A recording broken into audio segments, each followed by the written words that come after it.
Good morning, Dinesh. Are you here? Yes, sir.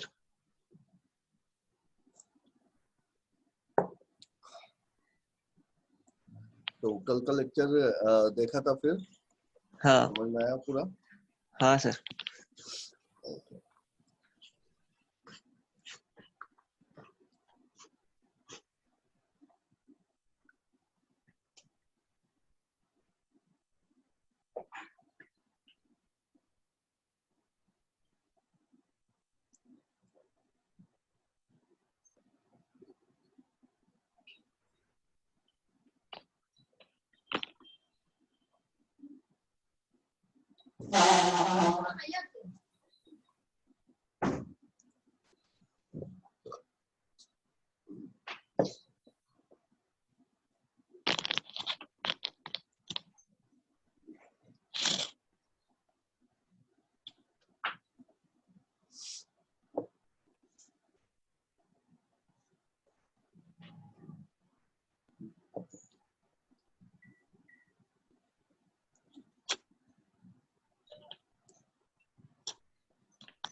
तो हमने अभी तक क्या देखा? हमने देखा कि भाई एयरबॉक्स होता है, एयरबॉक्स का सारा मामला क्लियर हो गया है ना? एयरबॉक्स में कोई डाउट नहीं है। नहीं सर। फिर फर्नेस के अंदर जब हम बात करते हैं तो फर्नेस के अंदर हमको कोल्ड नोजल मिलते हैं, एयर नोजल्स मिलते हैं, सुपर हीटर कॉइल्स मिलते हैं, बैक कॉइल्स मिलते हैं। ठीक है। इकोनोमाइजर के अंदर आपके वाटर ट्यूब्स है, एयर प्री हीटर, फिर इकोनोमाइजर, फिर आपका चिमनी, यही तो है। अब यहाँ हमने इसका अंदर खोल के देखा तो हमने देखा कि एयरबॉक्स में पार्टीशन होते हैं और इसमें एफडीसी कंपार्टमेंट होते हैं, यार इसके थ्रू जाता है एयर नोजल के थ्रू, बेड कॉइल्स होते हैं, सुपर हीटर कॉइल्स होते हैं, एक्सेट्रा। इतना हमको समझ में आ गया।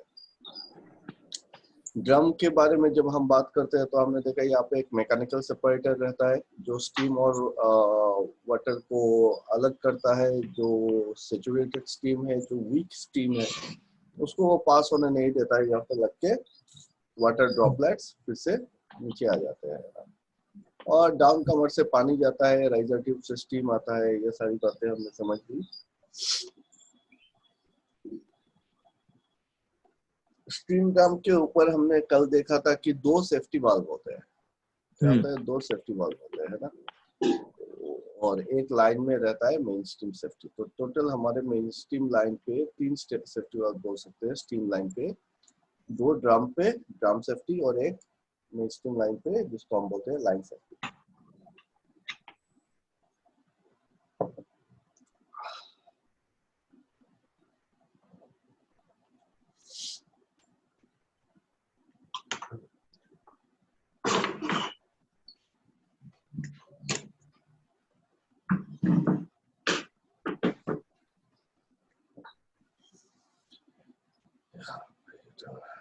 चलो आज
स्क्रीन क्लियर है?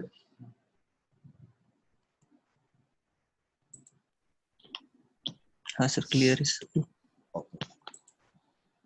सो अभी तक हमने जो देखा कि भाई बॉयलर का पार्ट्स वगैरह देखे थे। आज हम बात करेंगे बॉयलर के mountings, boiler mountings, accessories and auxiliaries के बारे में। ठीक है, बॉयलर माउंटिंग्स क्या होता है? बॉयलर माउंटिंग्स जो हमने देखा, जो फिर इसके बिना हम चला नहीं सकते बॉयलर। इसकी सॉरी, एक लाइन में आंसर होना चाहिए। What are boiler mountings? Boiler mountings are those equipments which are used in boiler for control and control and safety safety purpose. Purpose. तो ये एक लाइन पे जवाब होना चाहिए कि boiler mountings are those equipments which are used for control and safety purpose. Likewise, अभी control and safety purpose के लिए क्या क्या यूज करते हो? तो सेफ्टी, आप क्या यूज कर रहे हो?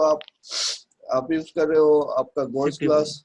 हाँ, गोज ग्लास यूज कर रहे हो, सेफ्टी वाल्व यूज कर रहे हो, सेफ्टी वाल्व्स, है ना, and pressure gauges, pressure transmitters, then आपका सीबीडी, आईबीडी, ये सारे क्या है अपने माउंटिंग से। एक्सेसरीज क्या है? Accessories increase efficiency, those components which are used to increase the efficiency. efficiency. Okay, तो एक्सेसरीज में क्या क्या आ जाता है? Economiser, economiser, air air preheater, heater, preheater, superheater, है ना। superheater, थर्ड है आपके auxiliaries. Auxiliaries are those components without whom you cannot run the boiler. वो आपको चाहिए, बॉयलर को चलने में मदद करती है ना। जैसे एएफबीसी बॉयलर के हिसाब से आपके ऑक्सिलरीज बताओ। एएफबीसी बॉयलर में क्या क्या ऑक्सिलरीज लगते हैं? ऑक्सिलरी इक्विपमेंट्स,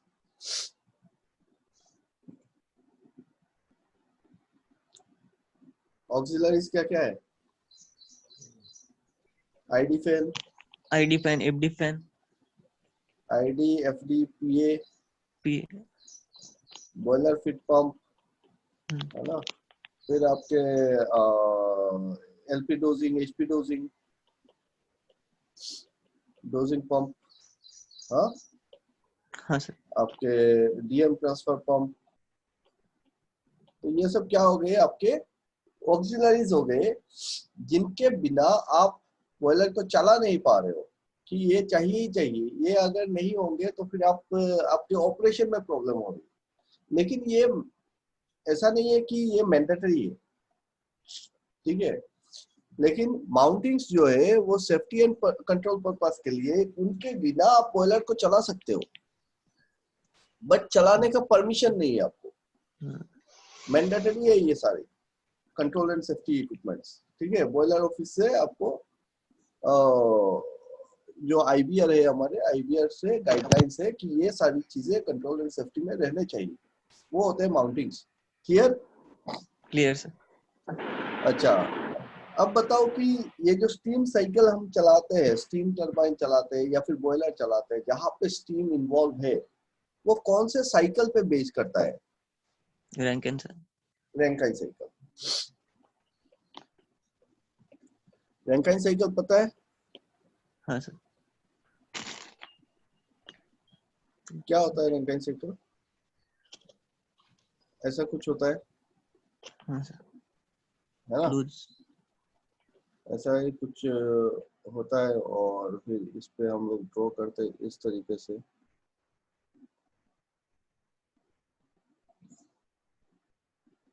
इस तरीके से कुछ ड्रॉ करते हैं, है कि नहीं? यही होता है Rankine cycle, modified Rankine cycle. X axis में क्या रखते हैं इस ग्राफ में? एक्स एक्सिस में क्या रखते हैं?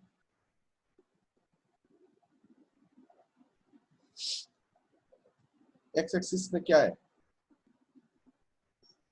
एंट्रोपी। एक्स एक्सिस में क्या है?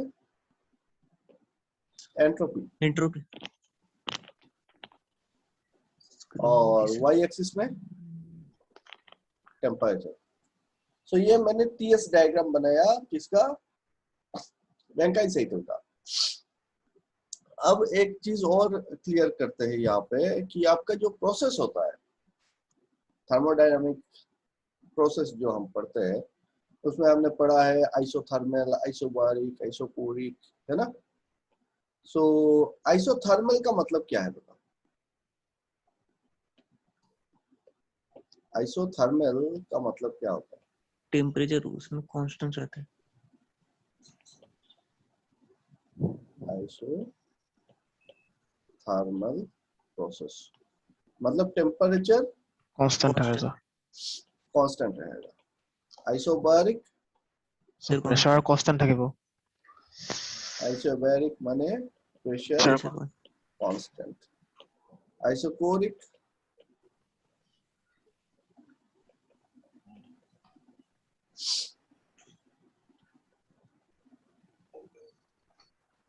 Isochoric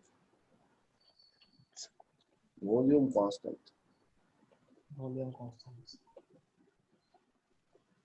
and adiabatic sir heat to constant हुआ है। nothing is constant,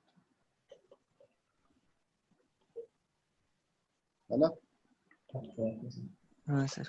okay. isentropic इन constant. isentropic it is reversible adiabatic process। Yes sir, yes sir. अब बताओ कि आइसोथर्मल प्रोसेस में क्या हीट देना जरूरी है? टेम्परेचर कांस्टेंट है तो क्या हीट देना जरूरी है? Sir yes, yes sir. Temperature मेरा कांस्टेंट है तो क्या बाहर से हीट देना जरूरी है? सर जरूरी है। जरूरी है, क्योंकि जब हम बाहर से हीट देंगे तब जाके हम टेम्परेचर को कांस्टेंट मेंटेन कर पाएंगे, है ना? Yes sir. तो यहाँ पे अगर हम अपना जो अभी तक जो हमने बॉयलर और का ये पढ़ा है, उसी से हम रैंकिन साइकिल को एक्सप्लेन करते हैं। सबसे पहले ये जो चीज हमने ड्रॉ किया है, ये जो दो ब्लैक लाइन हमने ड्रॉ किया है, ये क्या है बताओ? What is this? ये लाइन क्या है?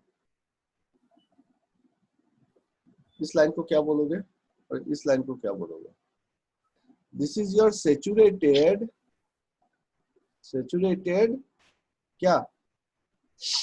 लिक्विड लाइन, ठीक है? सेचुरेटेड लिक्विड लाइन मतलब इस लाइन से लाइन के ऊपर जो पॉइंट है, यहाँ पे जितना टेम्परेचर है उसके हिसाब से जितना एंट्रोपी है, उससे थोड़ा सा ज्यादा अगर हीट दे दो तो उसका अगर थोड़ा सा एंट्रोपी बढ़ता है तो वो क्या हो जाता है? लिक्विड से वेपर में ट्रांसफर हो जाता है ना? तो ये जोन हो गया मेरा लिक्विड जोन, ये हो गया वेपर जोन और ये हो गया सुपर हीटेड जोन। तो ये वाला लाइन क्या हो जाएगा? ये लाइन हो गया मेरा सेचुरेटेड वेपर लाइन, है ना? तो एक लाइन हो गया सेचुरेटेड लिक्विड लाइन, एक हो गया वेपर लाइन। अब इसको देखो कैसे एक्सप्लेन करना है। ये पॉइंट से पकड़ लो, इस पॉइंट को मैं ए लिख देता हूं, A to B. A to B में क्या हो रहा है? ए टू बी में आपका जो कौन सा पार्ट है? Compression, boiler feed pump. Yes, boiler feed pump के अंदर का पार्ट कि फीड पंप में क्या हो रहा है? आप लिक्विड को कॉम्प्रेस कर रहे हो, जब आप लिक्विड को कॉम्प्रेस कर रहे हो तो हम पकड़ रहे हैं कि उसका एंट्रोपी जो है वो क्या होगा, Constant. को कम होना चाहिए। तो Yes, इसलिए sir. उसको थोड़ा सा इस तरफ से दिया है, देखो Oh. हल्का सा कम हो रहा है एंट्रोपी, क्योंकि लिक्विड कॉम्प्रेस होगा तो इतना ज्यादा तो कॉम्प्रेस नहीं होगा गैस की तरह, हल्का सा कॉम्प्रेस हो रहा है, प्रेशर उसका बढ़ रहा है, लेकिन एंट्रोपी हल्का सा कम हो रहा है, वो दिखा रहे हैं। और साथ ही साथ हम बोल रहे हैं कि टेम्परेचर थोड़ा सा बढ़ रहा है, देखो है ना, टेम्परेचर राइज हुआ तो हल्का सा सेंसिबल हीट उसने गेन किया वहां पे और उसको कॉम्प्रेस किया बॉयलर फीड पंप के अंदर। हालांकि जब आप प्लांट में हो और आपको उतना डिफरेंस नजर नहीं आएगा फीड पंप से पहले और फीड पंप के बाद है, ठीक है, टेम्परेचर का वेरिएशन नजर नहीं आता है, बट कॉम्प्रेस होगा तो टेम्परेचर हल्का सा बढ़ेगा। अब उसके बाद बॉयलर फीड पंप से ये जो जोन है, टेम्परेचर इसमें क्या हो रहा है, टेम्परेचर राइज हो रहा है, टेम्परेचर यहाँ से अगर T1 है T2 हो रहा है, और ये जोन कौन सा जोन हो गया फिर ये हो गया मेरा इकोनोमाइजर। इकोनोमाइजर के अंदर बॉयलर फीड पंप से इकोनोमाइजर पे गया और इकोनोमाइजर पे उसने क्या किया, हीट गेन किया, तो उसका टेम्परेचर रेज हुआ। टेम्परेचर कहाँ तक रेज हुआ, सेचुरेशन पॉइंट तक। अब जो भी प्रेशर है, आपको पता है कि बॉइलिंग पॉइंट, सेचुरेशन पॉइंट, ये सब किस पे डिपेंड करता है, प्रेशर पे डिपेंड करता है ना, प्रेशर पे डिपेंड करता है। तो अब जितना भी उसका प्रेशर है उस पॉइंट पे, उसके हिसाब से उसका सेचुरेशन पॉइंट तक लेके जाना। क्लियर? अब इतना टेम्परेचर पे आपने इसको बॉयलर ड्रम के अंदर डाल दिया। अब ये जो जोन है यहाँ पे देखो, टेम्परेचर क्या है, कांस्टेंट है। T2 टेम्परेचर यहाँ पे था, यहाँ पे भी T2 टेम्परेचर ही है, टेम्परेचर बढ़ नहीं रहा है। ये कौन सा जोन हो गया, Saturated. यहाँ पे एक बार हम लोग उसको फटक से ड्रॉ कर लेते हैं तो समझने के लिए आसानी होगा। ये है मेरा फर्नेस, एयर बॉक्स फर्नेस, और ये सुपर हीटर जोन, ये हो गया मेरा इकोनोमाइजर, है ना। और इकोनोमाइजर के बाद यहाँ से मैं खींचूंगा अपना एपीएच, एयर प्रीहीटर, और फिर एयर प्रीहीटर से क्या होगा, ईएसपी में जाएगा, तो चला गया ईएसपी में, और ईएसपी से निकल के वो सीधा जाएगा किस पे, आईडी फैन पे, और आईडी फैन से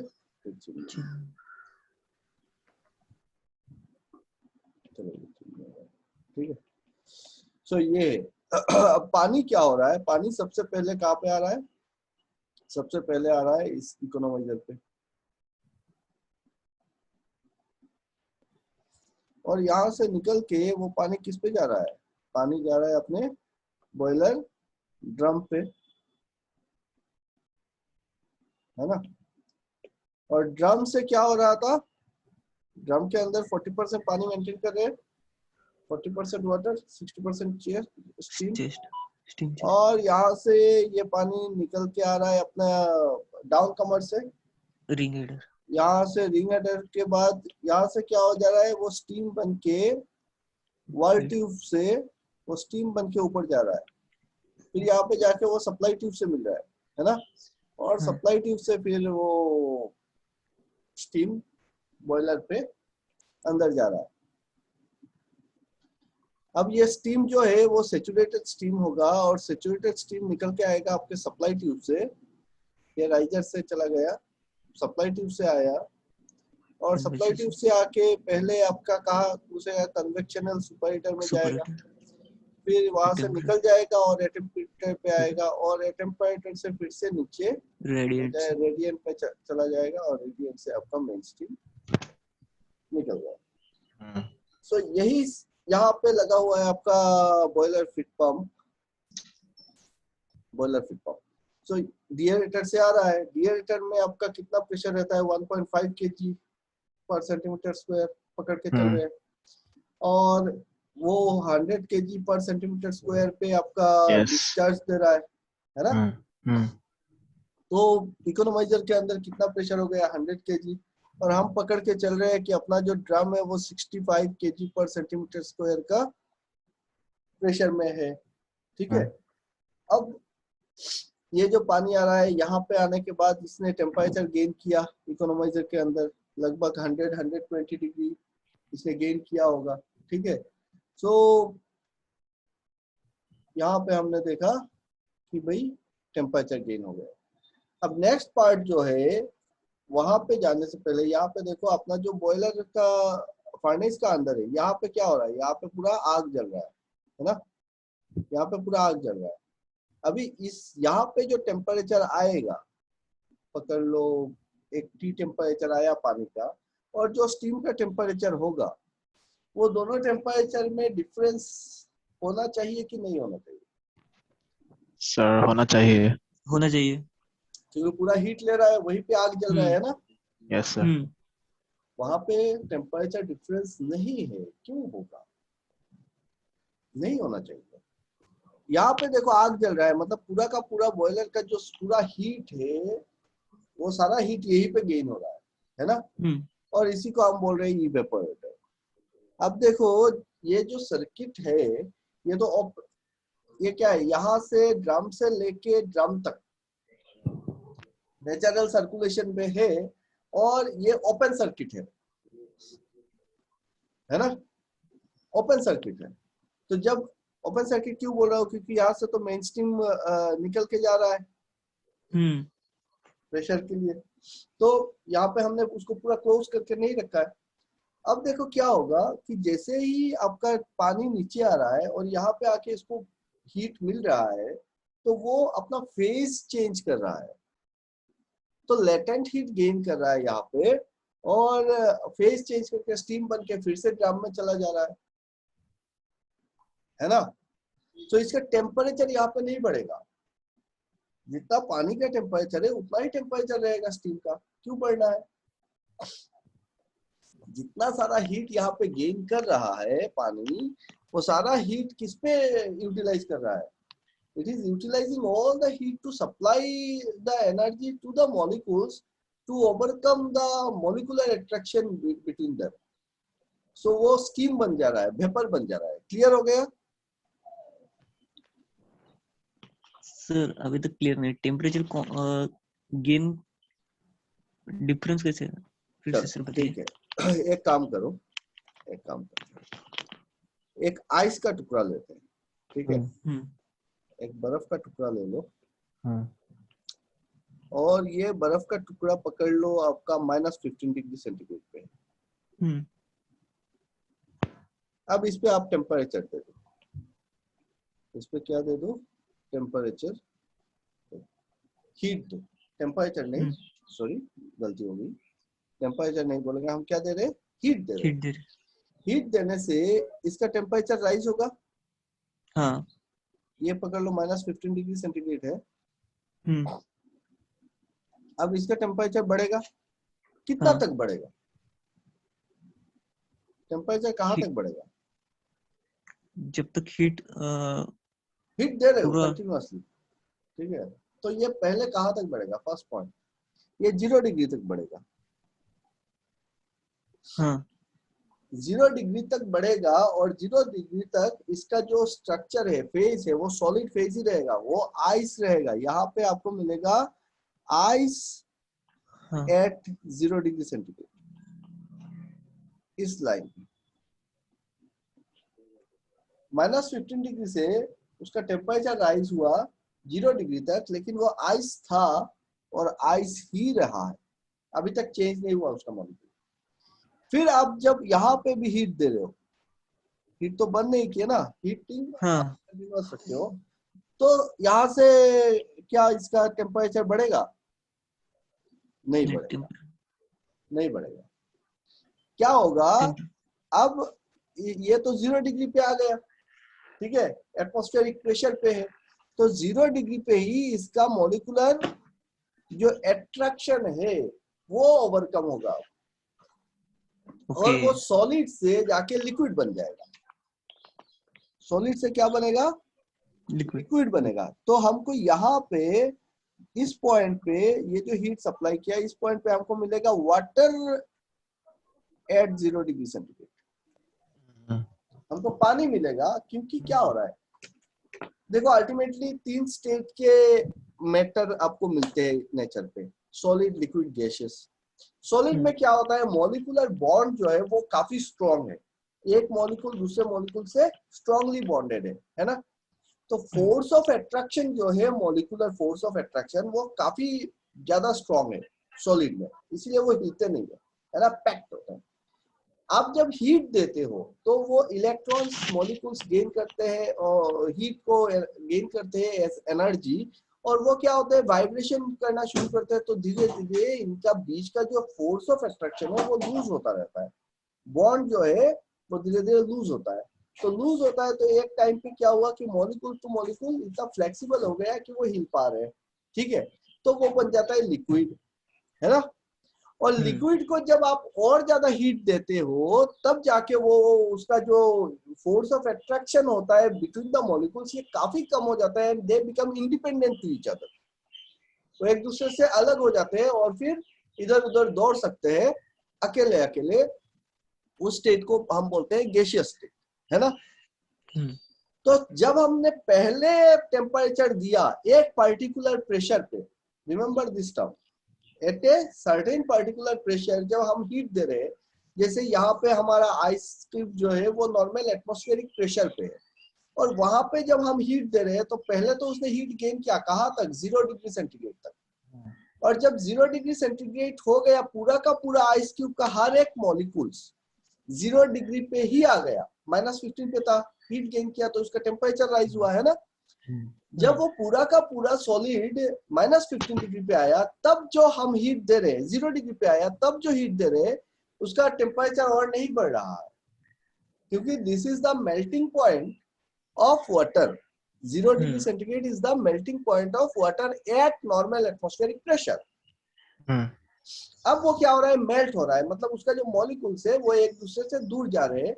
और जब तक सारे के सारे मॉलिक्यूल्स एक दूसरे से जाके पूरा का पूरा जो सॉलिड पार्ट है इसका, वो पूरा पिघल के लिक्विड ना बन जाए, तब तक इसका टेम्परेचर और बढ़ेगा नहीं, वो 0 डिग्री पे ही रहेगा। तो आइस एट 0 डिग्री सेंटीग्रेड मिला, फिर हमको क्या मिला, वाटर एट 0 डिग्री सेंटीग्रेड। अब यहाँ पे जो टेम्परेचर आपने दिया है ना, यहाँ पे जो हमने टेम्परेचर सप्लाई किया, इस जगह पे जो हीट सप्लाई किया, सॉरी टेम्परेचर बोलता हूँ, हीट जो हमने सप्लाई किया वो तो हमको दिख रहा है कि भाई हम थर्मोमीटर लगा रहे हैं तो इसका टेम्परेचर बढ़ रहा है, तो हमको पता है कि हमने हीट दिया तो टेम्परेचर बढ़ा, उतना तो हमको दिखा। लेकिन यहाँ पे जो हमने हीट दिया, जो डेल्टा एच हमने सप्लाई किया, उसमें थर्मोकपल लगा के रखो, थर्मोमीटर लगा के रखो, टेम्परेचर बढ़ नहीं रहा है, कुछ दिख नहीं रहा है हमको। तो वो हीट गया कहाँ पे, वो हीट कहाँ पे गया, वो इंटरमोलिकुलर अट्रैक्शन जो था उसको तोड़ने के लिए उस मॉलिक्यूल्स के अंदर उसने अपना इंटरनल एनर्जी को बढ़ाया, ठीक है। ओके तो ये पूरा का पूरा जो डेल्टा एच है वो कहाँ पे लग गया, वो लग गया इसकी इंटरनल एनर्जी जो है, इंटरनल एनर्जी को बढ़ाने में लगा दिया, है ना।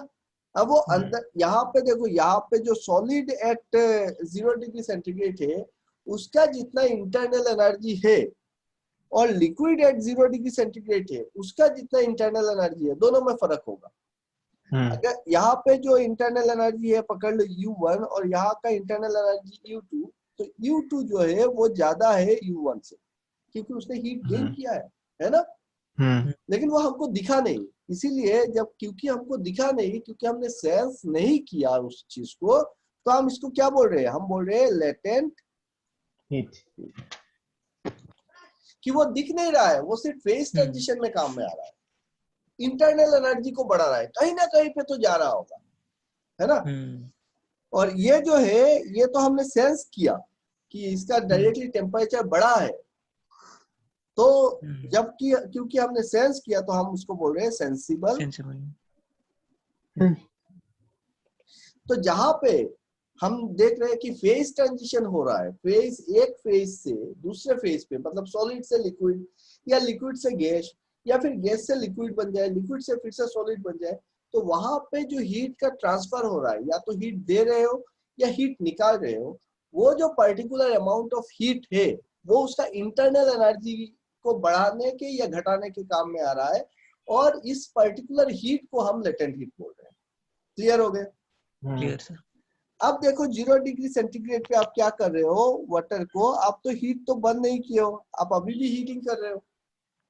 अब क्या होगा, ये बंदा यहाँ पे 0 डिग्री सेंटीग्रेड से इसका टेम्परेचर फिर से बढ़ना शुरू हो, और कहाँ तक बढ़ेगा, कितना टेम्परेचर तक बढ़ेगा, 100।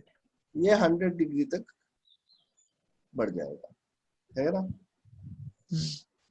अब 100 डिग्री सेंटीग्रेड पे आपको यहाँ पे क्या मिल रहा है, ये लिक्विड ही मिल रहा है, कि लिक्विड एट वाटर और liquid at 0 degree centigrade to liquid at 100 degree centigrade, ये वाटर ही है ना। अब Yes. यहाँ पे जाने के बाद जो आप हीट इसको दे रहे हो, यहाँ पे जो हीट दे रहे हो वो हीट क्या हो रहा है, उसका फिर से फेज ट्रांजिशन कर रहा है, और आपको यहाँ पे वेपर एट 100 डिग्री मिलेगा। अब यहाँ से यहाँ तक जब आपने हीट दिया तो आपका क्या हुआ, यहाँ पे टेम्परेचर इसका नहीं बढ़ा बल्कि फेज ट्रांजिशन हो गया, क्योंकि एटमॉस्फेरिक प्रेशर पे 100 डिग्री सेंटीग्रेड पे आ चुका है, इसका और टेम्परेचर गेन नहीं करेगा। अब क्या करेगा, टेम्परेचर जो गेन करेगा तो उसका मॉलिक्यूलर अट्रैक्शन जो है वही टूट जाएगा, और टूट के वो वेपर बन जाएगा, और वो वेपर आ गया इस स्टेट पे, और हमको मिला वेपर एट 100 डिग्री सेंटीग्रेड। अगर अभी भी अगर आप हीट देते हो तब इसका फिर से टेम्परेचर बढ़ेगा और वो सुपर हीटेड स्टेट पे चला जाएगा, है ना। तो ये खेला होता है जहां पे टेम्परेचर नहीं बढ़ता है हीट देने से, उसको हम लेटेंट हीट बोलते हैं, और टेम्परेचर अगर बढ़ता है तो हम सेंस कर सकते हैं तो उसको हम सेंसिबल हीट बोलते हैं। यहाँ पे भी देखो, यहाँ पे क्या हो रहा है, ये जो लिक्विड आ रहा है, और लिक्विड आने के बाद यहाँ पे आप जब गर्म कर दे रहे हो तो उसका प्रेशर सेम रह रहा है और टेम्परेचर जो है वो भी सेम रह रहा है, लेकिन वो क्या हो रहा है, फेज वेपर बन जा रहा है, और वेपर बन के फिर से इसी ड्रम पे चला जा रहा है। तो ये जो पार्ट हो गया इकोनोमाइजर के बाद, देखो इकोनोमाइजर से के बाद आपका आया ड्रम पे, और ये खेला तो पूरा का पूरा हम बोलेंगे ड्रम का ही खेला है, कि ड्रम से नीचे आया और फिर से ड्रम में चला गया, ड्रम से नीचे आया लिक्विड और ड्रम पे चला गया वेपर। तो ड्रम का प्रेशर जो है, अगर 65 केजी प्रेशर है, और पकड़ लो यहाँ पे टेम्परेचर है आपका 280 डिग्री, ठीक है, ड्रम के अंदर का, तो ये जो पानी है वो पानी कितना प्रेशर और टेम्परेचर पे आ रहा है, वो 65 केजी प्रेशर और 280 डिग्री टेम्परेचर पे ही नीचे आएगा, है ना। और ये जो स्टीम बन के ऊपर जा रहा है वो कितने प्रेशर और टेम्परेचर पे जा रहा है, वो भी 65 केजी प्रेशर और 280 डिग्री टेम्परेचर पे ही जा रहा है। यहाँ पे ना तो प्रेशर चेंज हो रहा है ना टेम्परेचर चेंज हो रहा है। ओके। सिर्फ डेंसिटी डिफरेंस के कारण आपका जो स्टीम है वो ऊपर चला जा रहा है, लिक्विड नीचे की तरफ आ रहा है बाई ग्रेविटी, है ना।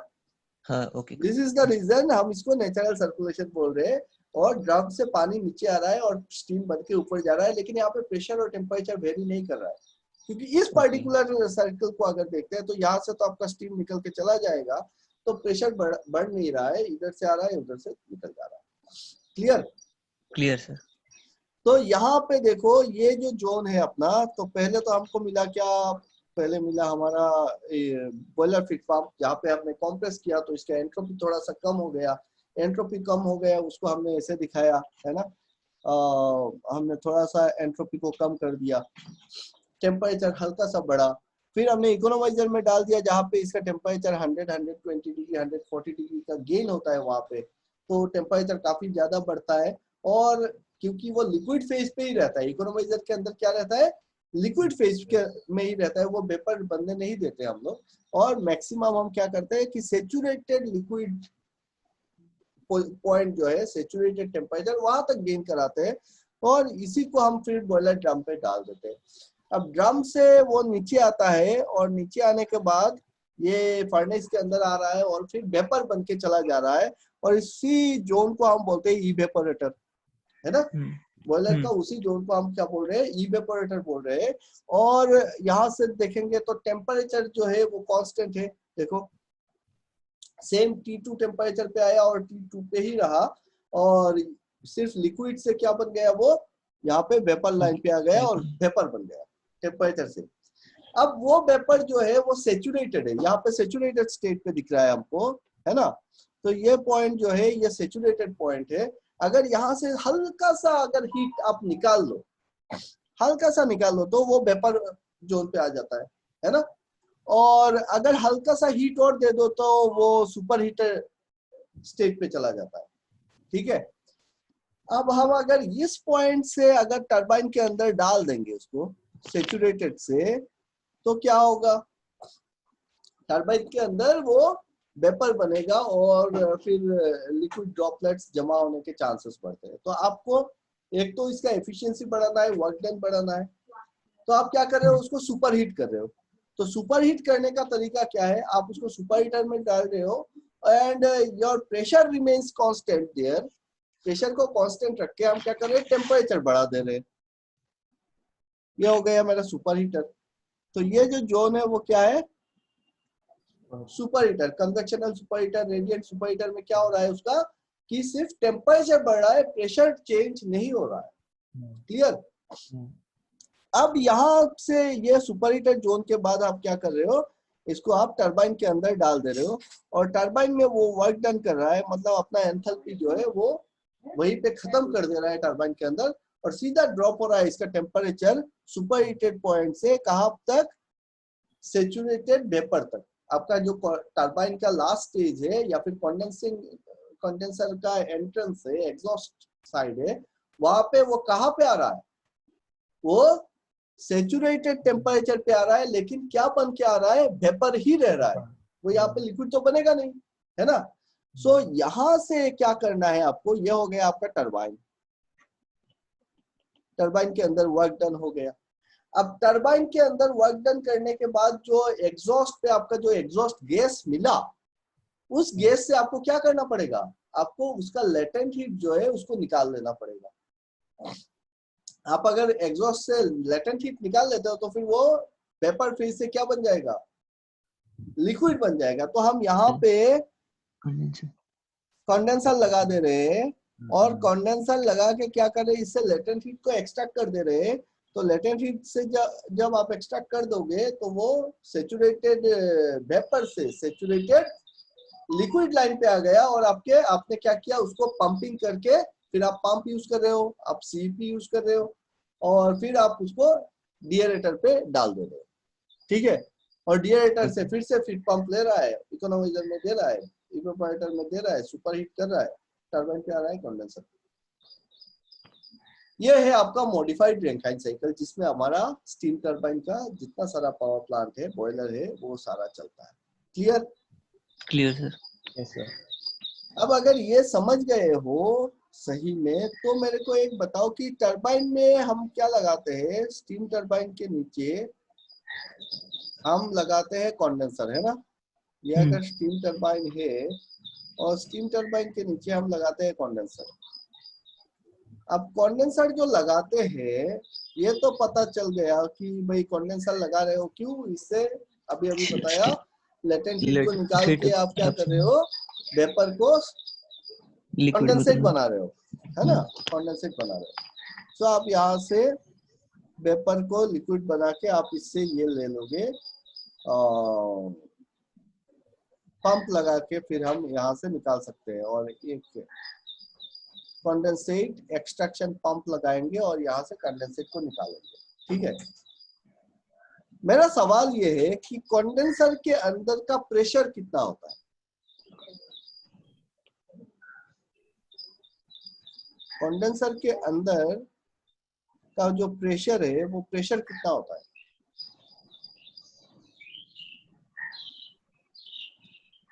कोई आइडिया? यहाँ पे हम रखते हैं -0.9 kg/cm²। वैक्यूम मेंटेन करते हैं। क्या मेंटेन करते हैं? वैक्यूम मेंटेन करते हैं। ठीक है। अब सवाल ये है, और ये सवाल आपसे किसी भी इंटरव्यू पे, अगर आप पावर प्लांट में काम करने जा रहे हो, बॉयलर पे काम कर रहे हो, टरबाइन पे काम करते हो, तो आपसे पूछेगा कि भाई कंडेंसर के अंदर वैक्यूम क्यों मेंटेन करते हो, व्हाई?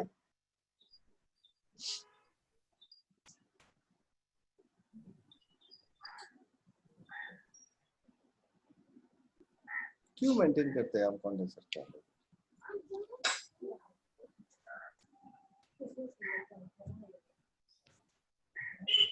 नहीं पता? नहीं सर।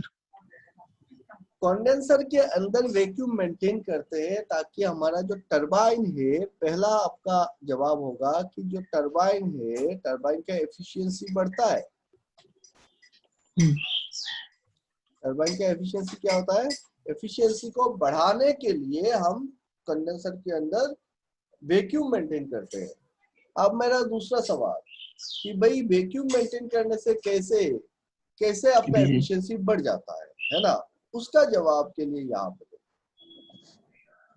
रैंकाइन साइकिल पे कि पकड़ लो आपका boiling point of water. Boiling point of water कितना है? 100 डिग्री सेंटीग्रेड, है ना? Yes sir, yes sir. और अगर ऐसा है तो हमारा जो डिएरेटर है यहाँ पे हमारा डिएरेटर है ना, और इसी डिएरेटर से हम पानी और बोल रहा हूँ 1.5 kg पे है, और इसका टेम्परेचर है 125 डिग्री सेंटीग्रेड। ठीक है, 125 डिग्री। तो ये फीड पंप क्या पानी को खींच रहा है कि कंडेंसेट को खींच रहा है? पानी को खींच रहा है। कैसे? क्योंकि 100 डिग्री पे तो इसको बॉयल हो जाना चाहिए था। अभी मैं 125 डिग्री सेंटीग्रेड मेंटेन कर रहा हूँ, तो ये तो बॉयल होके यहाँ पे तो वेपर आ जाना चाहिए। ये पानी कैसे खींच रहा है?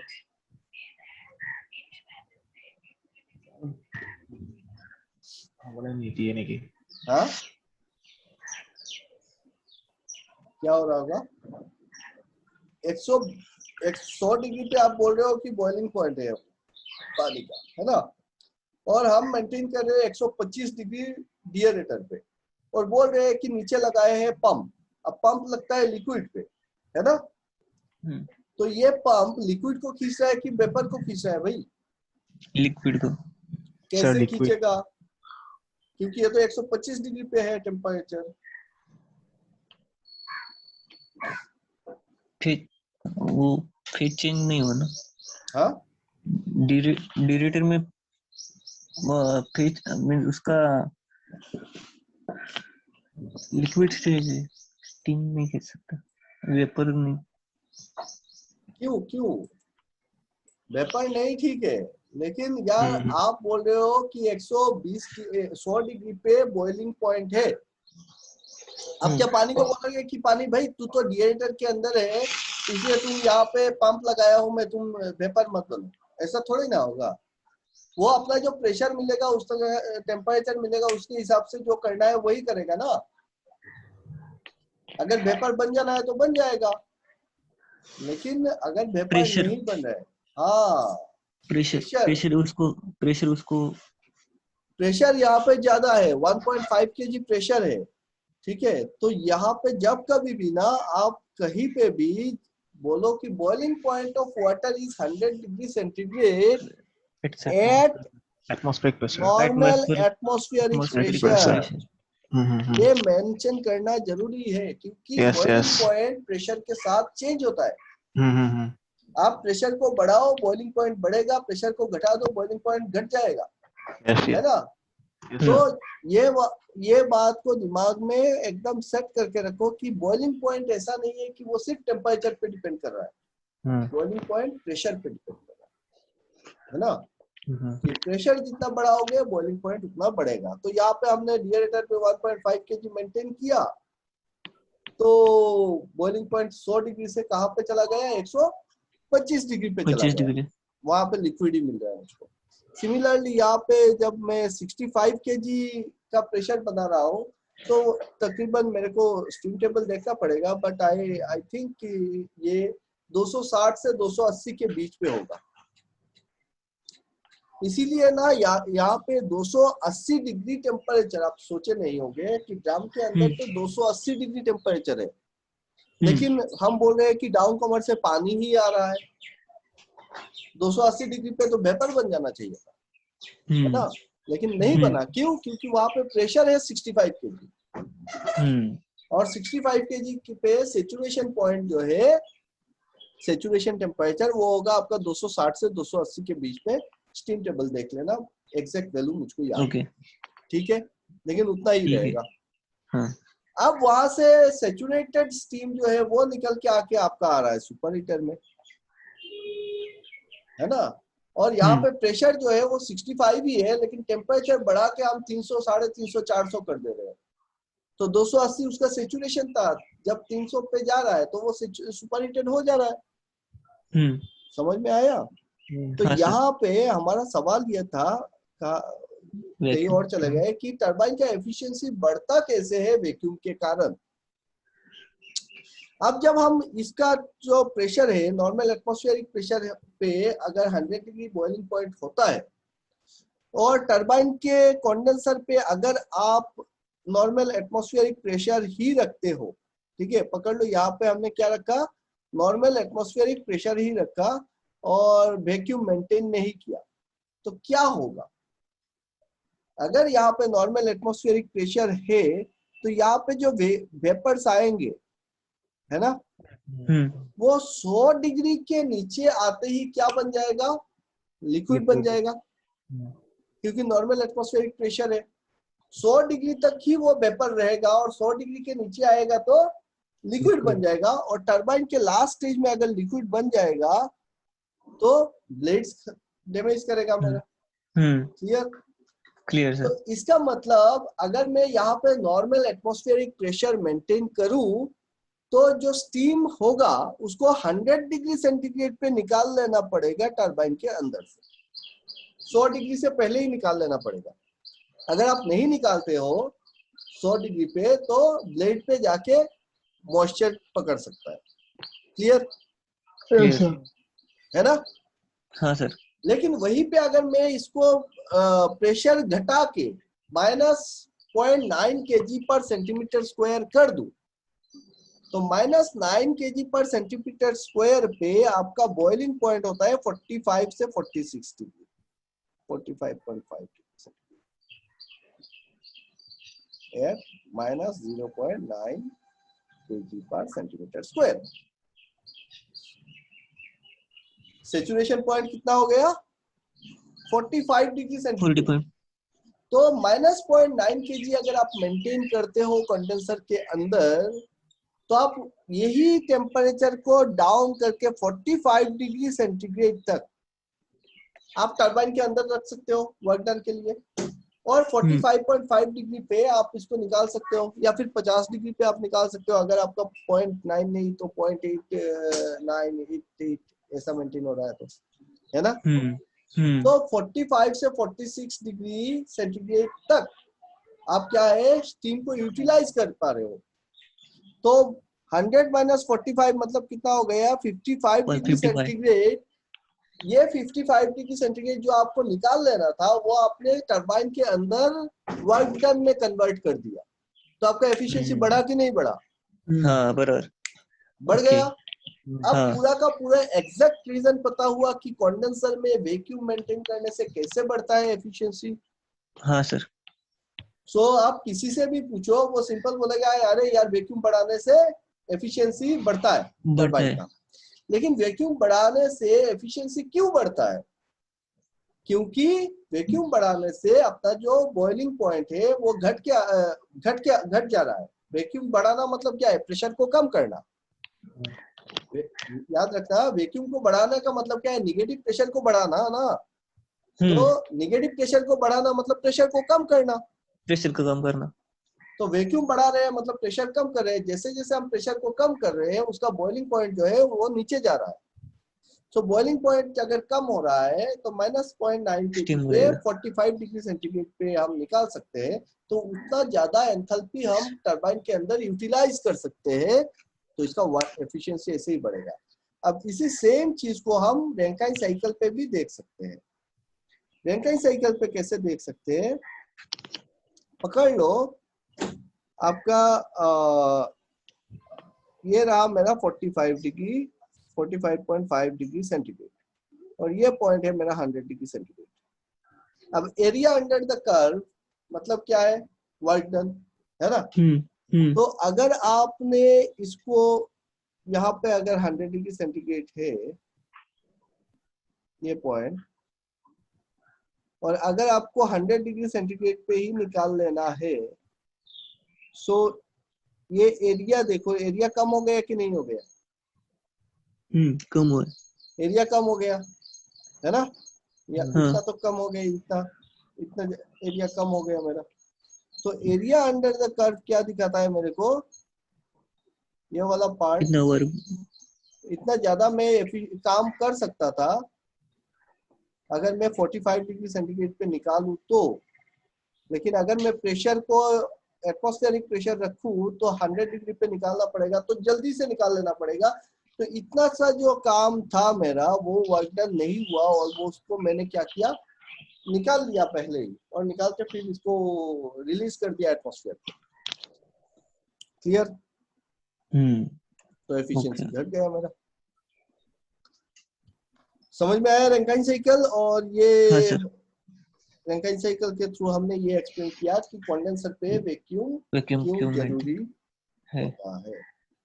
फिर हमने सेंसिबल हीट और लेटेंट हीट को बहुत अच्छे से समझा, है ना। और ये सारे जो थर्मोडायनामिक प्रोसेस है, वो प्रोसेस को आप लोग और थोड़ा सा बढ़िया से पढ़ो। कि आइसोथर्मल होता है, तो आइसोथर्मल में बहुत सारे लोग समझते हैं कि आइसोथर्मल टेम्परेचर कांस्टेंट है मतलब हीट नहीं दे रहे हैं। लेकिन अगर आपको टेम्परेचर यहाँ पे देखो, यहाँ पे जब मेरे को टेम्परेचर को कांस्टेंट रखना है, ये जो पार्ट हो गए ये क्या है, ये आइसोथर्मल प्रोसेस है, टेम्परेचर मेरा कांस्टेंट है ना।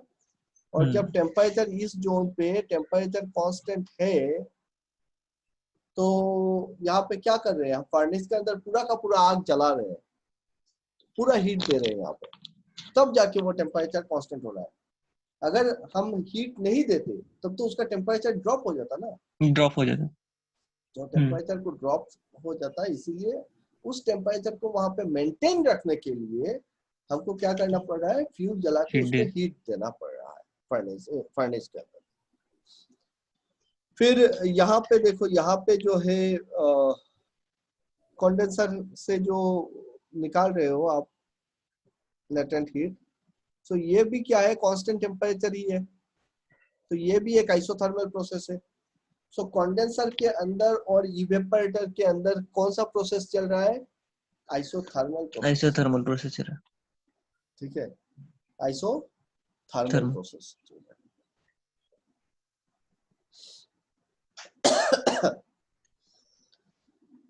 सो यहाँ तक क्लियर हो गया हमारा, ठीक है। अब चलते हैं, क्लियर ना कॉन्सेप्ट? हाँ सर, क्लियर कॉन्सेप्ट।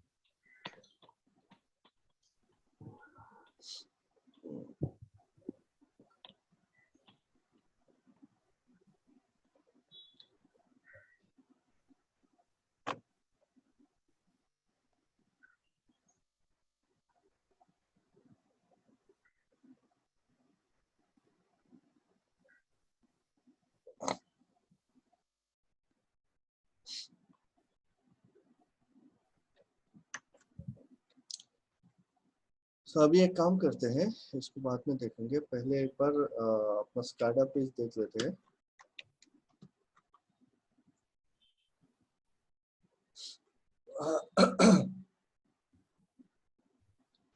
ये आपका स्काडा पेज है जिसपे बैठ के आप लोग कंट्रोल रूम से बॉयलर टरबाइन को चलाते हो, है ना। सो मैं बॉयलर पार्ट खोलता हूँ, तो दिस इज माय बॉयलर। और अगर मैं बॉयलर का ओवरव्यू पेज को देखूँ तो यहाँ पे लेफ्ट हैंड साइड पे मुझको सारे पैरामीटर्स दिख रहे हैं, राइट हैंड साइड पे कुछ पैरामीटर्स दिख रहे हैं, जितने सारे मेरे इक्विपमेंट से आईडी पीए एफडी वो सारे नीचे दिख रहे हैं, डंपर वगैरह बीच में दिख रहे हैं, और कंपार्टमेंट टेम्परेचर मुझको ऊपर दिख रहे हैं। क्लियर? Clear sir.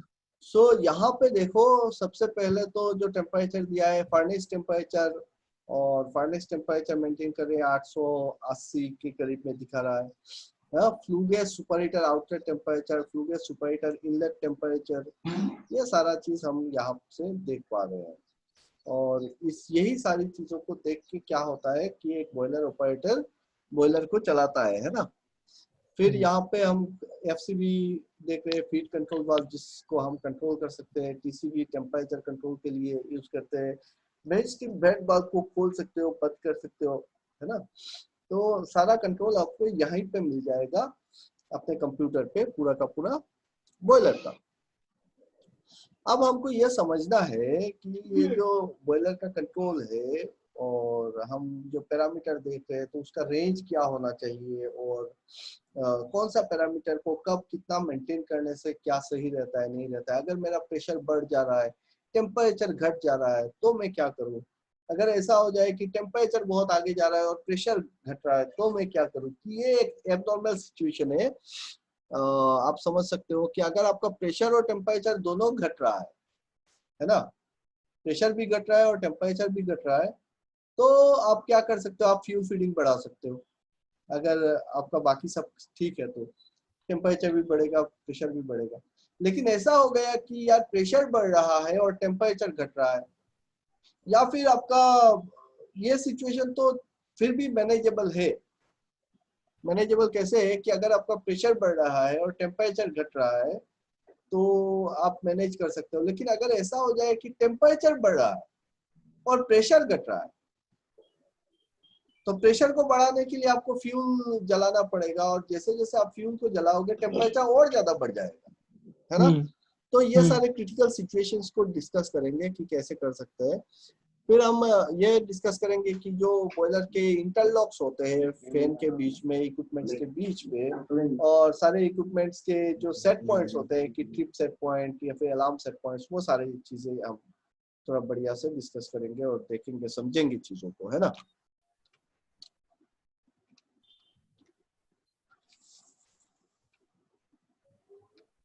ये सारी चीजों को बहुत बढ़िया से समझना पड़ेगा। क्लियर? सो इसके लिए हमको ये सारी चीजों को समझने के लिए पहले तो हमारा पूरा का पूरा लाइन डायग्राम्स जो है वो सारा एकदम दिमाग पे सेट रहे कि कहाँ पे क्या चीज है और क्या लग रहा है। तो उसके लिए फिर से एक बार रिपीट करता हूँ, फर्नेस के नीचे क्या है, एयर बॉक्स है, एयर बॉक्स के बाद एयर प्रीहीटर, एयर प्रीहीटर के बाद आपका ईएसपी लग रहा है, ईएसपी के बाद आईडी फैन चिमनी और एक है अपना ड्रम।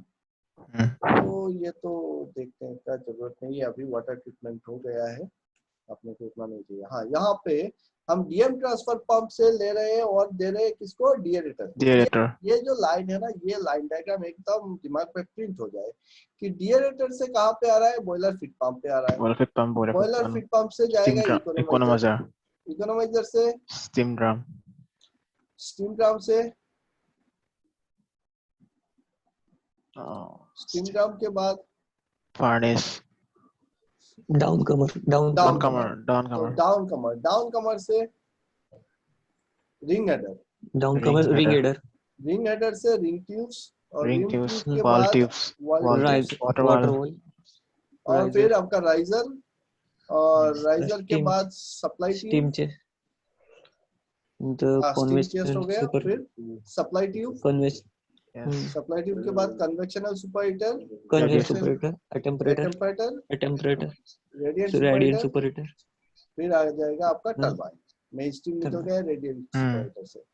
अब टरबाइन के नीचे क्या लगा है, टरबाइन के नीचे लगा है अपना कंडेंसर और हॉट वेल। तो ये रहा मेरा कंडेंसर और उसके नीचे लग गया हॉट वेल, है ना।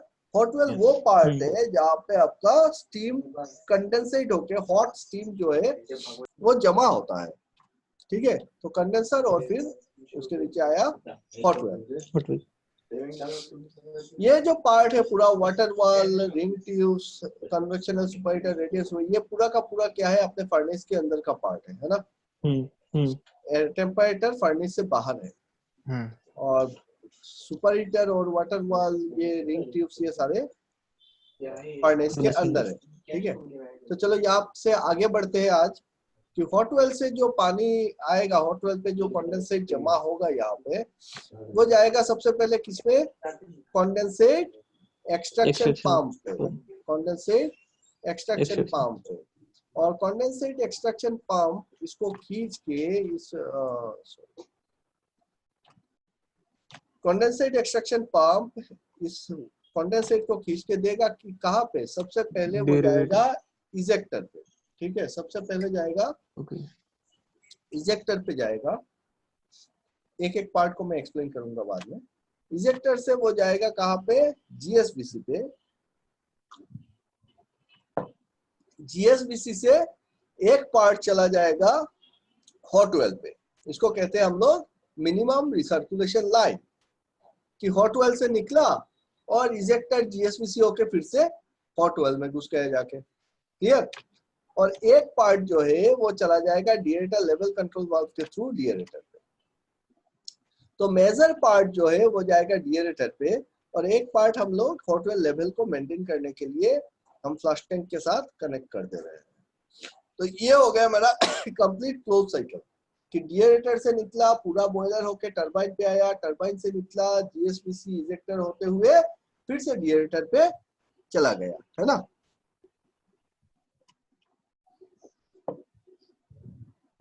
डीएम ट्रांसफर पंप से आप एक लाइन आप directly hot well flush tank पे देते हो इनिशियल फिलिंग के लिए, या फिर कभी इमरजेंसी पे जरूरत पड़े तो डायरेक्ट पानी ले रहे हो हॉट वेल पे, है ना। तो इसको हॉट वेल मेकअप लाइन कहा जाता है।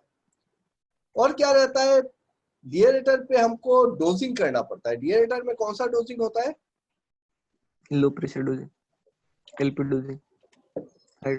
तो यहाँ पे लो प्रेशर डोजिंग होता है। और लो प्रेशर डोजिंग में कौन सा केमिकल यूज करते हो, हाइड्रोजन। हाइड्रोजन। तो हाइड्रोजन हम यूज कर रहे हैं एलपी डोजिंग पे। और सिमिलरली हमको इसमें स्टीम ड्रम में भी डोज करना पड़ता है इंटरनल ट्रीटमेंट के लिए। और वहां पे क्या डोज करते हैं, टीएसपी डोज करते हैं, ट्राइसोडियम फॉस्फेट, एचपी डोजिंग के लिए यूज करते हैं। और क्या लाइन आएगा भाई, एक इनिशियल फिलिंग पंप का लाइन आएगा। इनिशियल फिलिंग पंप क्यों चाहिए हमको, ताकि हम जब बॉयलर पूरा खाली हो और आप इनिशियली जब पानी लो ड्रम पे, तो बीएफपी चलाना ना पड़े। बीएफपी चलाओगे बहुत हाई प्रेशर पे चलेगा, कंट्रोल नहीं करोगे तो वो एयर पॉकेट बनने के चांसेस रहेंगे इकोनोमाइजर पे। तो आप क्या करो, एक छोटा सा पंप से हल्का हल्का पानी से ड्रम को भर दो, उतना हाई प्रेशर नहीं रहेगा। एक इनिशियल फिलिंग पंप आपने लगा दिया, है ना। क्लियर हो गया इतना। Yes, sir. अब यहाँ पे थोड़ा सा हम पैरामीटर्स देख लेते हैं। जैसे कि हमने पहले ही बताया था कि हमारा जो रेफरेंस, क्योंकि अलग अलग प्लांट में जाओगे अलग अलग प्रेशर टेम्परेचर रहेगा, अलग अलग पैरामीटर्स इधर उधर वेरी करेगा। तो हम एक स्टैंडर्ड प्रेशर और टेम्परेचर पकड़ के चल रहे हैं कि हमारा जो स्टैंडर्ड रेफरेंस होगा वो होगा 65 kg पर सेंटीमीटर स्क्वायर का प्रेशर और 490 या फिर 485 प्लस माइनस 5 डिग्री सेंटीग्रेड का टेम्परेचर हम लेके चल रहे हैं। ठीक है, अब उसके हिसाब से जब हम देखते हैं तो डिएरेटर में जो प्रेशर है 1.5 kg 120 डिग्री 125 डिग्री सेंटीग्रेड का टेम्परेचर है ना। और बॉयलर ड्रम पे अगर देखोगे तो ये 54 pH का ड्रम है और 280 डिग्री सेंटीग्रेड जैसे मैंने बोला था पहले ही, तो 280 डिग्री पे का टेम्परेचर यहाँ पे मिल जाएगा। सो ये जो टेम्परेचर है 120 डिग्री का टेम्परेचर पे आके इकोनोमाइजर के अंदर आ रहा है। और यहाँ पे प्रेशर जो है वो 1.5 kg से प्रेशर क्या हो जाएगा, यहाँ पे प्रेशर बढ़ जाएगा। जब इकोनोमाइजर के अंदर जाएगा तो प्रेशर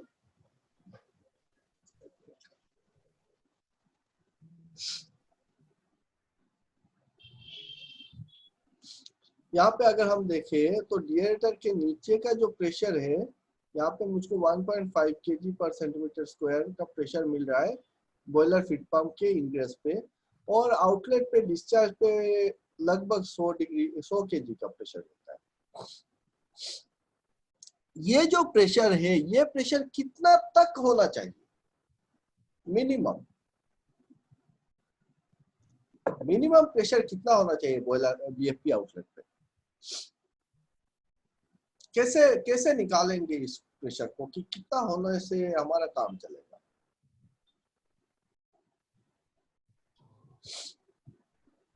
एनी आइडिया?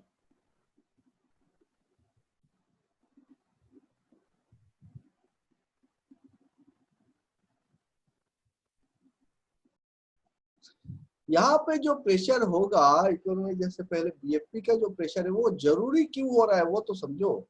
यहाँ पे आप दे रहे हो ये पानी को किस पे?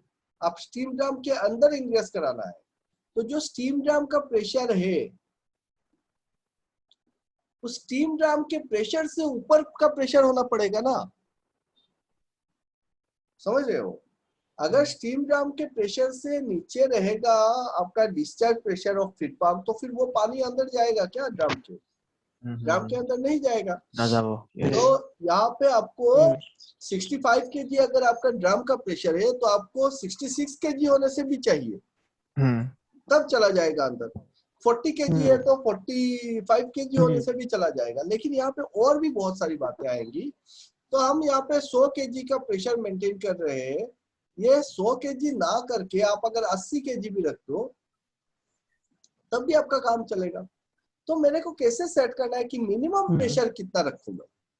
वो मिनिमम प्रेशर डिपेंड करेगा कि आपका जो सेफ्टी वाल्व है, आप जो सेफ्टी वाल्व लगा रहे हो बॉयलर पे, वो सेफ्टी वाल्व का जो सेट पॉइंट है, मैक्सिमम सेट पॉइंट जो रहेगा सेफ्टी वाल्व का, उस सेट पॉइंट से ऊपर रखो बीएफपी का प्रेशर, तो आपका काम चलेगा, आपको टेंशन लेने की जरूरत नहीं है ना?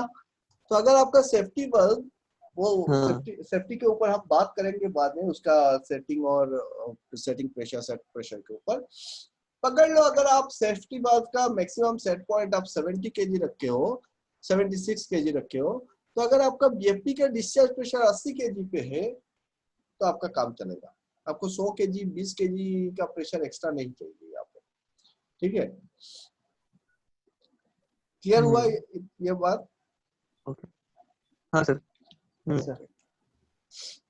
तो हम ये देख रहे थे कि मेरा डिएरेटर पे प्रेशर है 1.5 kg और 120 डिग्री का टेम्परेचर है, और ये लिक्विड ही है क्योंकि यहाँ पे प्रेशर हमने एटमॉस्फेरिक प्रेशर से ज्यादा रखा है। और जब डिस्चार्ज कर रहा है वो बीएफपी क्या कर रहा है, 1.5 kg प्रेशर को 100 kg प्रेशर पे कॉम्प्रेस कर दे रहा है, प्रेशराइज कर दे रहा है। तो प्रेशराइज करने के बाद, सॉरी ये इनिशियल फिलिंग में बीएफपी होगा यहाँ पे, ठीक है? सो बीएफपी क्या कर रहा है, इकोनोमाइजर को दे रहा है। तो इकोनोमाइजर के अंदर का प्रेशर कितना है? 100 kg है, और इकोनोमाइजर पे जो टेम्परेचर इन होगा वो कितना हो रहा है, 120 डिग्री सेंटीग्रेड का। और निकलेगा कितना फिर? यहाँ पे अगर 280 डिग्री आपका ड्रम पे है तो मैं चाहूंगा कि लगभग उतना ही टेम्परेचर मुझको इकोनोमाइजर के आउटलेट पे मिले, ठीक है? सो यहाँ पे अगर आप गेन कराओगे तो ये तो डिपेंड करेगा इकोनोमाइजर के ऊपर। तो पकड़ लो 240 डिग्री पे ही आप दे रहे हो, है ना? तो आप 120 डिग्री का टेम्परेचर आ रहा था और 120 डिग्री आप फ्लू गैस जो आपका निकल के चला जा रहा था एटमॉस्फेयर पे, वहां से गेन कर दे रहे हो, और 240 डिग्री का टेम्परेचर आप गेन करके एफिशिएंसी बढ़ा रहे हो।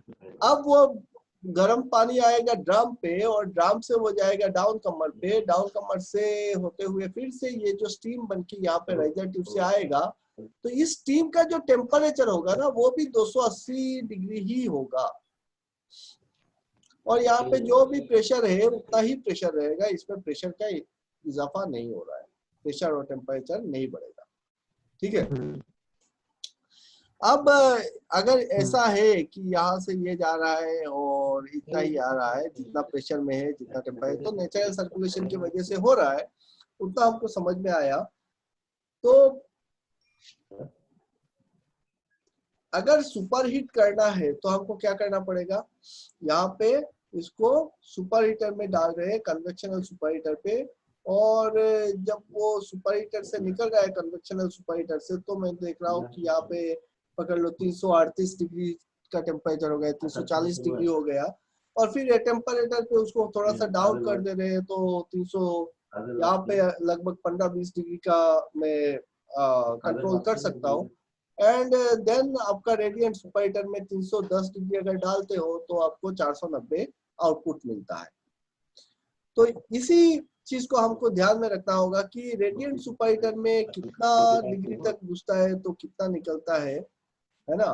और इसी के हिसाब से हमको अल्टीमेटली कंट्रोल क्या करना है, कंट्रोल करना है मेन स्ट्रीम को। मेन स्ट्रीम जो प्रेशर और टेम्परेचर है वो स्टैंडर्ड रहना चाहिए, अंदर में क्या हो रहा है उससे उतना ज्यादा मतलब नहीं है आपको।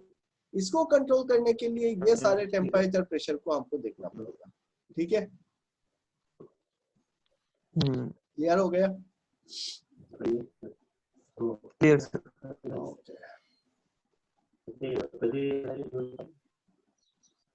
तो एक ओवरऑल आइडिया अभी मिल चुका है हमको कि भाई पावर प्लांट में या फिर स्टीम टरबाइन और बॉयलर पे होता क्या है और कहाँ कहाँ पे क्या जाता है टेम्परेचर प्रेशर का। एक आइडिया, मैं बोलूंगा इसको सिर्फ एक आइडिया मिला है अभी तक, और अभी भी हमको बहुत कुछ और जानना बाकी है, जो जानेंगे धीरे धीरे डेफिनेटली।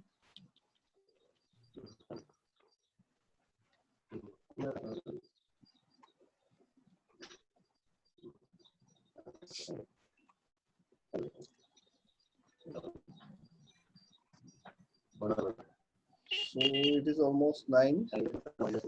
आज और आगे नहीं बढ़ेंगे, नेक्स्ट क्लास में बात करेंगे। अभी ये बताओ कि आपका अगर कोई डाउट है, कुछ सवाल है तो बोलो।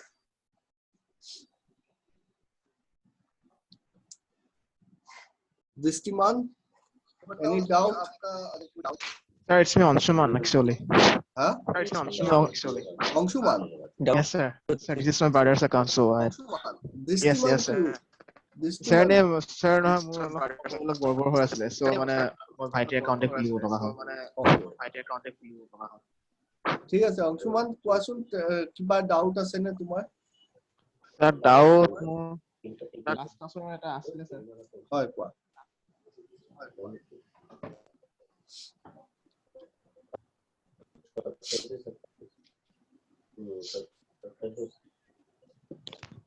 লাষ্ট ক্লাছৰ না স্যাৰ আপুনি ৱাটাৰ ট্ৰিটমেন্টৰ এটা ডাউট এটা আছে। লাষ্ট ক্লাছৰ না স্যাৰ আপুনি ৱাটাৰ ডোজিং খিনি কথা বুজাই দিব পাৰিব নেকি?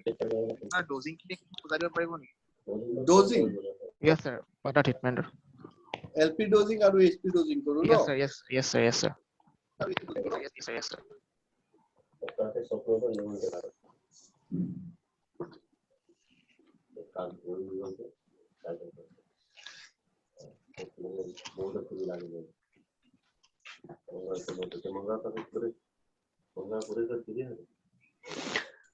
ওয়াটার ট্রিটমেন্ট প্লান্ট তো বুঝি পাইছা কিয় আমাৰ দৰকাৰ হয়, আমাৰ why we need, sorry, I am talking in Assamese, actually sorry. So water treatment plant क्यों चाहिए हमको, वो तो समझ में आ गया। Yes sir. Yes sir. अच्छा, आज का क्लास रिकॉर्ड किया?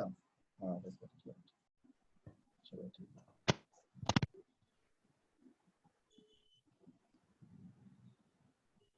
चलो थोड़ा सा बात कर लेते हैं वाटर ट्रीटमेंट पे। सो हमने ये तो समझ लिया कि भाई इतना तो समझ में आया कि वाटर ट्रीटमेंट क्यों चाहिए हमको। डिमिनरलाइज्ड वाटर चाहिए, उसमें जो भी वाटर है उसमें क्या क्या इम्प्यूरिटीज आते हैं, डिफरेंट टाइप्स ऑफ इम्प्यूरिटीज, और उसके वजह से इम्प्यूरिटीज की वजह से जो प्रॉब्लम आ रहे हैं वो सारे प्रॉब्लम हमने समझ लिए, और हमने क्या किया, बहुत होशियारी से एक वाटर ट्रीटमेंट प्लांट बनाया और उसमें हमने सारे के सारे जो भी अनडिजायरेबल एलिमेंट्स है हमारे, चाहे वो गैस हो, सॉलिड हो, लिक्विड हो, सबको निकाल दिया है ना। तो हमको अल्टीमेटली हमको क्या होता है कि हमको डीएम स्टोरेज टैंक पे एक प्योर डीमिनरलाइज्ड वाटर मिलता है और उसमें जो डिजायर्ड पीएच लेवल है उसी पीएच लेवल के हिसाब से हमको मिलता है, यहाँ पे उसमें कोई डाउट नहीं। लेकिन उसी चीज को जब हम बॉयलर पे दे रहे हैं और उसके बाद कि वो तो प्योर वाटर था और उसी प्योर वाटर को हमने बॉयलर के अंदर फीड किया और हमने देखा कि बॉयलर से टरबाइन होते हुए फिर से deaerator, it is completely A close cycle. अभी देखा, it is completely A close cycle. तो इसमें बाहर से तो कुछ इनग्रेस होने का जगह नहीं है, तो फिर वो इंटरनल ट्रीटमेंट क्यों चाहिए? Yes sir. कि अगर बॉयलर के अंदर बाहर से कुछ आ नहीं रहा है तो फिर वो इंटरनल ट्रीटमेंट का क्या जरूरत है? क्योंकि हम तो पहले ही फीड वाटर को एकदम प्योर मेंटेन कर रहे हैं। जब उसके अंदर कुछ कचरा गया ही नहीं, कोई इम्प्योरिटी गया नहीं, तो कैसे, क्या क्या माजरा क्या है ना? इस मामले में जब हम बात करेंगे तो हमको ये समझना चाहिए कि हम जब इम्प्योरिटीज को निकाल रहे हैं तो एकदम रेसिडुअल इम्प्योरिटीज, रेसिडुअल मतलब हार्डनेस अगर एकदम नील भी है फिर भी आप कंडक्टिविटी देखोगे 0.05 माइक्रोसीमेंस पर सेंटीमीटर, उसके हिसाब से भी इम्प्योरिटीज आपके बॉयलर के अंदर आप अलाउ कर रहे हो। पूरा का पूरा रिमूव करना आपके लिए पॉसिबल नहीं हुआ, है ना? तो आपने मिनिमम जो इम्प्योरिटी लेवल है, जो मार्जिनेबल है, वो आपने अलाउ कर दिया। नहीं, अगर पूरा रिमूव कर सकते हो then it is well and good. But जैसे सिलिका है, सिलिका को आप कितना अलाउ कर रहे हो? 0.02 ppm पार्ट्स पर मिलियन से आप सिलिका अलाउ कर रहे हो, ठीक है? उसके नीचे रहना चाहिए, उसके ऊपर होगा तो दिक्कत है आपके बॉयलर से, उसके नीचे रहेगा तो आपको दिक्कत नहीं हो रहा है, तो आप उतना अलाउ कर दे रहे हो। अब जब वो बॉयलर ड्रम पे जा रहा है, ये मेरा बॉयलर ड्रम है पकड़ लो, और यहाँ पे पानी है, सिलिका क्या है, पानी में डिजोल्व होके बैठा हुआ है। कितना परसेंटेज पे आया? 0.02 ppm के हिसाब से आया, ठीक है? पकड़ लो, बढ़िया से बनाता हूँ। ये मेरा ड्रम, और इसी ड्रम पे पानी है, तो ये पूरा पानी 40% वाटर लेवल, और इसी पानी में क्या है, आपने अलाउ किया 0.02 ppm, उससे ज्यादा नहीं किया, या फिर 0.01, उससे नीचे ही रखा है आपने। तो ये सिलिका पकड़ लो, मैं आपको दिखाने के लिए बोल रहा हूँ कि 0.02 मतलब सिर्फ 2 पार्टिकल आए। अब ये जो वाटर आया था आपके अभी के टाइम पे, जितना सारा वाटर आया इकोनोमाइजर से आपका ड्रम में, वो तो स्टीम बन के निकल गया। अब स्टीम बन के जब ये पानी निकल गया तो जो सिलिका था वो तो नहीं निकला ना, वो पानी में ही डिसॉल्व होके रहा। अब इस लेवल को मेंटेन करने के लिए आप और ज्यादा पानी इसके अंदर डाल रहे हो, वो पानी जो आ रहा है वो भी और 2 पार्टिकल करके ला रहा है, और पानी फिर इवेपोरेट होके जा रहा है। तो यहाँ पे अल्टीमेटली थोड़े टाइम के बाद सिलिका का कंसंट्रेशन बढ़ रहा है कि नहीं बढ़ रहा है? बढ़ जा रहा है। सिमिलरली अगर आपने आपके वाटर में कोई भी रेसिडुअल इम्प्योरिटीज एकदम हल्का सा आपका है, तो जैसे जैसे इवेपोरेशन होगा तो बॉयलर ड्रम पे क्या हो रहा है, बॉयलर ड्रम पे आपका कंसंट्रेशन इम्प्योरिटीज का बढ़ रहा है। इसी के चलते आपको क्या करना पड़ रहा है, आपको वो इंटरनल ट्रीटमेंट कर रहा है। एक्सटर्नली तो आपने वाटर ट्रीटमेंट प्लांट पे सारा रिमूव कर ही दिया था, लेकिन अभी क्या जरूरत हो गया कि इंटरनली यहाँ पे भी ट्रीटमेंट करना जरूरी हो गया, क्योंकि यहाँ पे तो पकड़ लो 1 दिन के बाद तो ये भर जाएगा, देख इतना स्टीम निकलेगा, और स्टीम के साथ जो एकदम कम आया था, लेकिन इसका कंसंट्रेशन अभी बढ़ रहा है। तो आप यहाँ पे क्या डोज कर रहे हो, आप एमोनिया डोज कर रहे हो, और इसको हम बोल रहे हैं ट्राइसोडियम फॉस्फेट, फॉस्फेट डोज कर रहे हैं, अमोनियम फॉस्फेट, है ना? तो ट्राइसोडियम फॉस्फेट आप जब डोज कर रहे हो इसमें, वो ट्राइसोडियम फॉस्फेट क्या कर रहा है, ये जो इम्प्योरिटीज है इसको एक स्लज बना के प्रिसिपिटेट करके नीचे जमा कर दे रहा है बॉयलर के ड्रम के, और सिमिलरली एक फॉस्फेट का लेयर बना दे रहा है बॉयलर के इंटरनल पे, सो दैट ये जो इम्प्योरिटीज है वो जाके इसमें रिएक्शन ना कर सके, कोरोशन ना हो, इरोशन ना हो, और आपका मेटल जो है बॉयलर के ड्रम के अंदर का वो बच जाए मेरा, है ना। सो ये जो स्लज बनेगा यहाँ पे, इस स्लज को निकालने के लिए आपको यहाँ से ड्रेन करना पड़ेगा।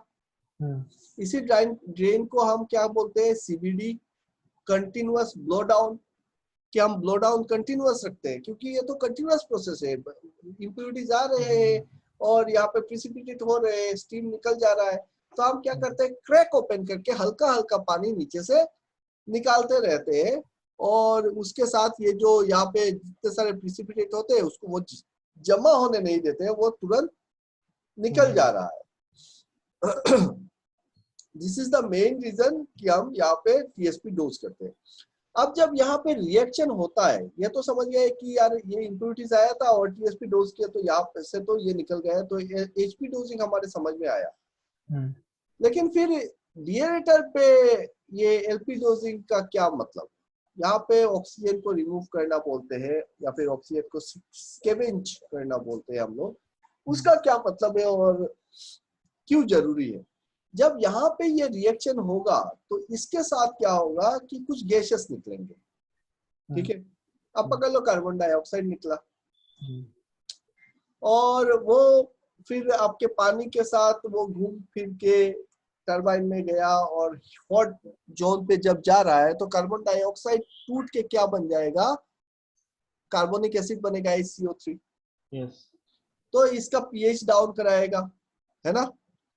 तो यहाँ पे हम क्या करते हैं, जो डिसॉल्व ऑक्सीजन है वाटर में, और खाली डिसॉल्व ऑक्सीजन नहीं, उसके साथ जो भी अदर गैसेस है थोड़े बहुत, वो सबको हम डिएरेटर में एलपी डोजिंग के थ्रू निकाल देते हैं।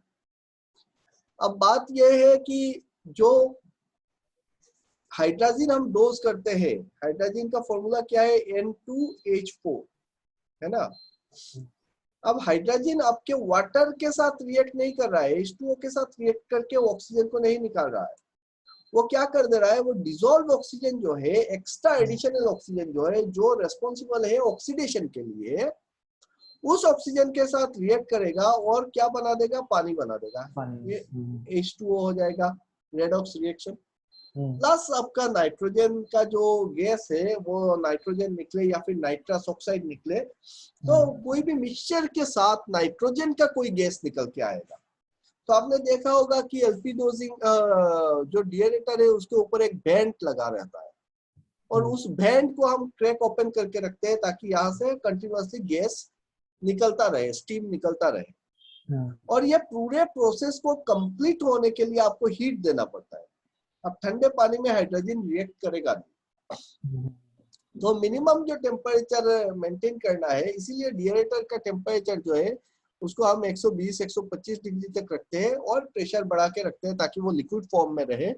और पैकिंग स्टीम लाइन से इनिशियली हम इसमें स्टीम सप्लाई करते हैं और फिर हम जो एक्सट्रैक्शन लाइन होता है टरबाइन का, वहां से इसमें कंटिन्यूअसली स्टीम देते रहते हैं ताकि डिएरेटर का जो टेम्परेचर है वो मेंटेन रहे, सो दैट वहां पे ये जो हाइड्रोजन का जो रिएक्शन है वो कंप्लीट हो, ताकि वहां से गैसेस सारे निकल जाए।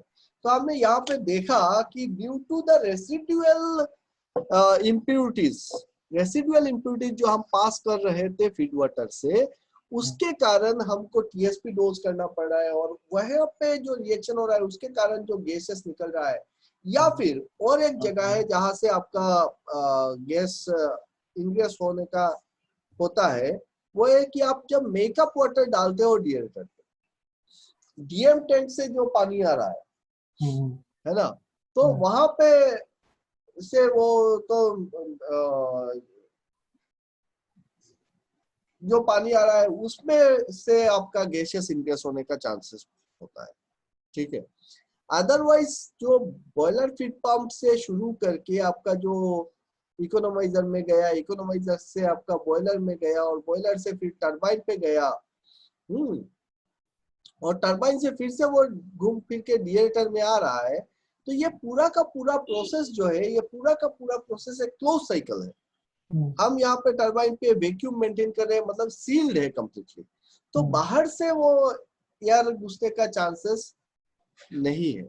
वो जो भी गैसेस प्रोड्यूस हो रहा है वो इंटरनली, क्योंकि हम केमिकल डोज कर रहे हैं और उस केमिकल डोजिंग के चलते वहां पे जो रिएक्शन हो रहा है उसके चलते जो निकल रहा है, और जो रेसिडुअल इम्प्योरिटीज आ रहा है उसके वजह से हो रहा है। समझ में आया? Yes sir. सो चलो आज के लिए यहाँ पे रखते हैं फिर। Thank you sir. कोई भी डाउट हो तो आप डाउट को व्हाट्सएप कर देना।